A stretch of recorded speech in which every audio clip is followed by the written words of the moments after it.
لگنده این تریه که سر به دیرکا نافچه مردینه ویا و 5 گنده دن را 22 روزه به الکتریک و به آومانه ده نخواشن پنچشیری و ده نخواشن کوه هنه.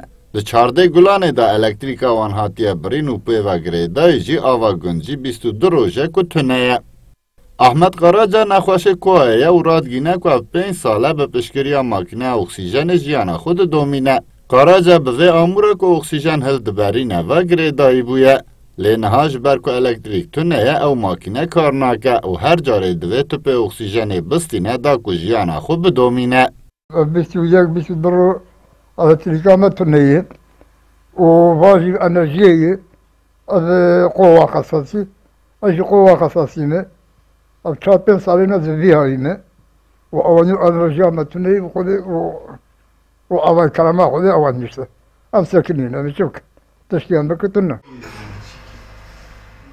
پشتی که الکتریکا گند هاتیه برین، آوا گنجی تونه و گندی لگل پرسکریکا پیدا کرنا آویج بو پاگجی و آفدانا باخچه و زویان پرسکریکا پیدا کرنا آوا و خوارنه جی دکشینن.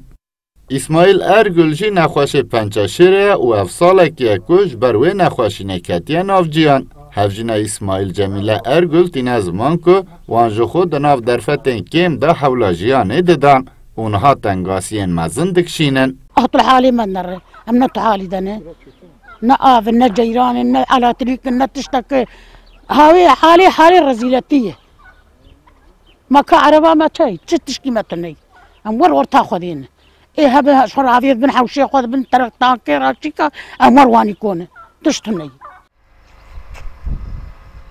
تنه لهمان گندی ده نخواشندن جی هنه که به همان نخواشینان کتینه. گندی رادگینه که مترسیوان هیا که نخواشین و شوای نول وان گندن به آو الکتریک رو بدن و زیده ببن.